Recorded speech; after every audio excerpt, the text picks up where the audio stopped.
So this is here, we're gonna go over a simple code, okay, for this circuit. Basically, we have here our components. The major one is, as you see, the LED. You can change the color of this. You can make it, if you want, let's say orange.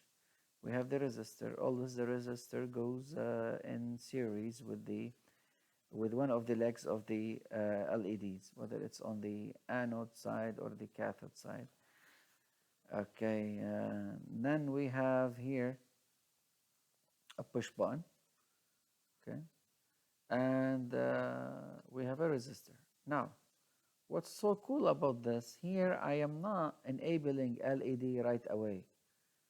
In real life, usually if I want to turn this LED with no need for a program or a microcontroller, I'm going to do the following, see? I'm going to take a voltage. This is the voltage, goes through here to the resistor. From the resistor, it's feeding this line. That means it's feeding the LED. The cathode, okay, if you take a look at the cathode, this is the cathode. It's fed by this negative, and this jumper here is fed by the negative from the ground. So this is a complete circuit. Whether there is a code or there is no code, this is always on. But no, I don't want to do that. I want to control the light of this LED. I'm going to turn it on or off based on a decision taken by the microcontroller. So I have to program pin 11. As you know, the pins here from 1 all the way to 13, those are digital pins and they are by default input. So if I want to send a signal from from the microcontroller here to pin 11, and pin 11 will send it to the LED, this is an output. In order to do that, I have to tell the microcontroller, hey, use this pin as an output, okay? Because the default is input. And this is the way you write it, guys, okay? I'm gonna say void setup. This is, as you know, one-time setup. It's gonna run, one time.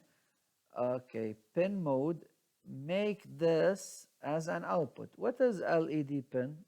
You can see here, I declared LED pin as 11. That means pin 11.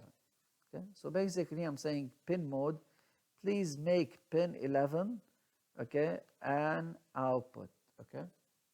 So I'm setting pin 11 as an output. You don't want to call it LED pin. You want to just call it, let's say, LED for pin for LED. You can put pin for an LED, but everything here should be pin for LED, okay? Pin for LED. So you have to be just careful.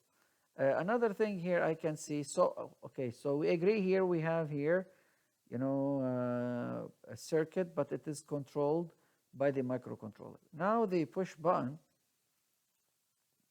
this is the push button, okay? It is sending the state of this push button because, as you know, the push button will act, let's run it. It's gonna say, show me, hey, on, off. So I want to know when you toggle this on, when you toggle it off, okay? So once you toggle it on or off, you have to send me a feedback and it goes to the pin 8. As I said, those are by default inputs. So if you want to use 8 as an input, there is no need to program this. There is no need to go and tell me, hey, pin mode, let's say switch pin, is an input. We know it is an input. So anyway, let's take a look at the code now. We program now 11 as an output, okay? 8 by default, it's an input.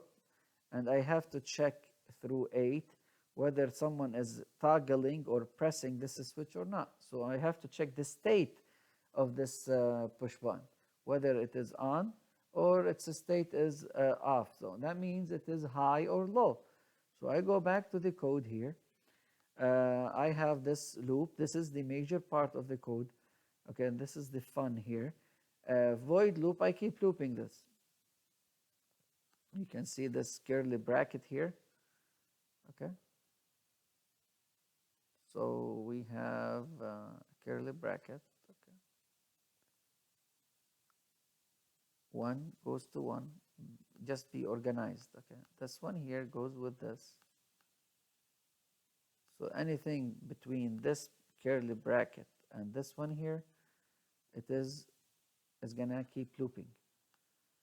Now I declare my stuff inside. I write my stuff here, you know, this 2 lines of code. I'm saying, hey, reading is already declared, isn't it? I'm saying if reading, okay, if reading is equal to a certain value. What's that value? I'm gonna read it from switch pin, which is what the status of pin 8. So check whether it is low or high. It's digital. That means it is 0 or 1. You know, it's a digital pin. That means I have to check it whether it is 0 or 1. So now after I do that, it's telling me here if the reading value, let's assume here switch pin, which is pin number 8, switch pin now get the value of 0. That means low. If it is low, I'm saying, hey, if reading, okay, is low, is opposite to low, this is here opposite to low, the negation of low, I can continue. Well, so what's the switch state? What's the value of a switch state? I go back here. You can see I declared and initialized that switch state is equal to